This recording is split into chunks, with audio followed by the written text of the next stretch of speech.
and tend to become inactive as far as getting the next auditing or training is concerned is due to an ARC break of such magnitude that they feel that their only course is to withdraw,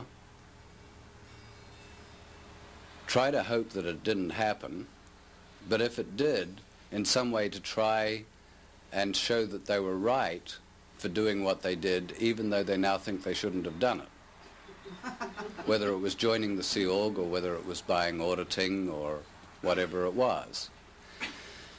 And interestingly enough, another person that I know who went through that particular phase started to explain to me that what he was going to do was he was going to disconnect from the subject and from all the people that were pushing auditing because he needed to go destimulate.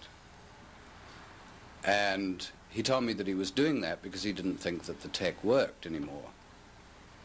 And what I thought was interesting about it was that he was using part of the tech to try to handle the dilemma that he was faced with at the time. The answer really is not to withdraw or try to rationalize or change the fact that one has been hurt.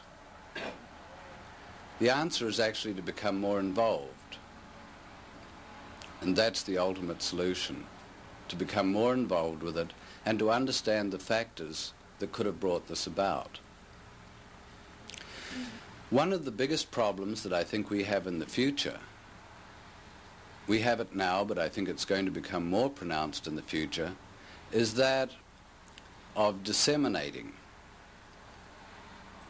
And I've tried recently, I don't know how many of you have recently, but I'm sure that opportunities come up from time to time, or in the course of a conversation you mention the word Scientology to somebody who is not involved in it. And there definitely are very heavy obstacles to disseminating. And it's because, as we know, the reputation of the subject has been heavily affected by very untoward incidents that have occurred. Now, for some years I was told when I was a staff member that that was all black PR, and that people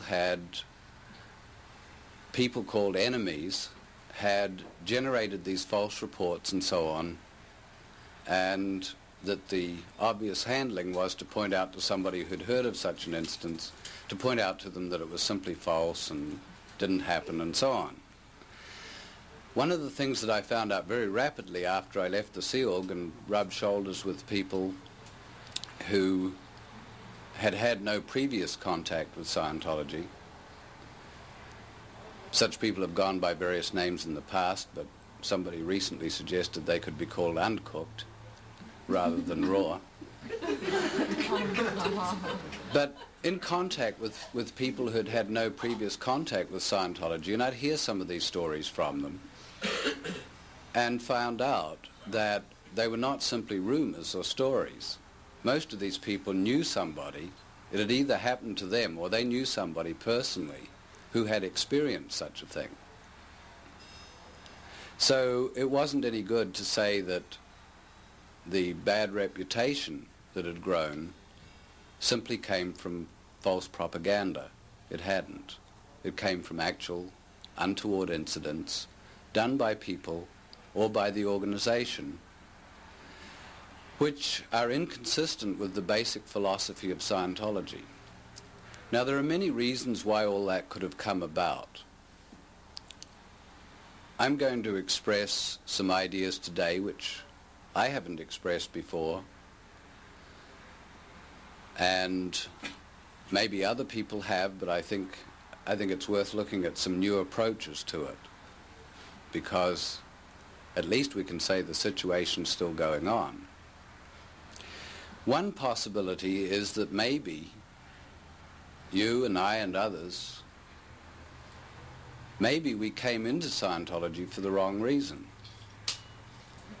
Such a possibility would be maybe we came into it hoping that somebody else would give us all the answers, would make the decisions for us, and that we wouldn't have to evaluate data or find out what really was the truth.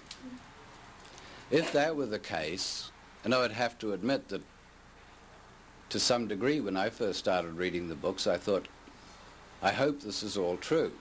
I didn't personally verify it all. And I think that might be something that's common to other people too. But when one sets aside one's own ability to determine the truth of data, one has given away responsibility. And it wouldn't matter if the data were true or not. It's still an act of irresponsibility. It's an act of assigning cause and responsibility for one's decisions, for one's purposes, for one's goals. It's assigning them to another person. And it's assigning how one is going to conduct oneself in life to another person. So that's a possibility. Of course, it's also possible that one came into Scientology with the correct reason on that subject. One came in to look for the truth and to evaluate each datum for oneself to decide whether it was true or not. And then one may have been faced with a dilemma. For example, one may have done this consistently through one's studies of the subject and then come to a point when somebody told you what the price for your next intensive was. And you thought, well, wait a minute, this doesn't make sense.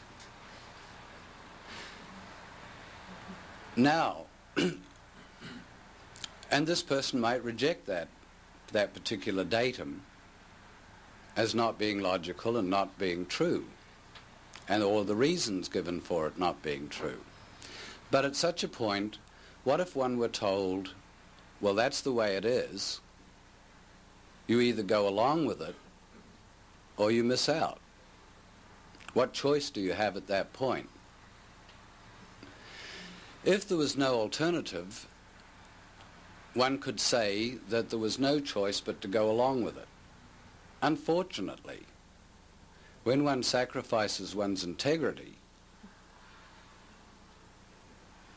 in order to get a service which would raise one's integrity, you have a paradox. It becomes self-defeating. And actually, the fact that anything like that exists is actually sufficient to virtually prevent the tech from working at all. There's a classic example which I've talked about before, which is a very exaggerated version of that, which was a particular day when there was a large COMEV going on of a number of ex-senior executives of the Church of Scientology.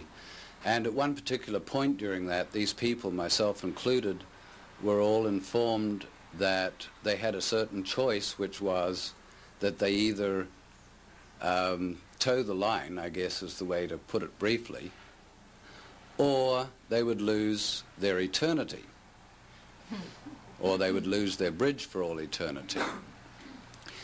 Faced with such a choice, which magnifies it much more than the simple matter of higher prices or harsh ethics, faced with a choice like that, instead of it becoming more overwhelming, it actually becomes more obvious as to what decision one should make. Obviously, if one's faced with the choice of having to agree with things which one doesn't agree with, or pay lip service to agreeing with things that one doesn't agree with, in order to not lose one's eternity, it's obvious that either way one would have lost one's eternity, and that the only way to maintain one's integrity would be simply to say no. That makes it a lot more obvious.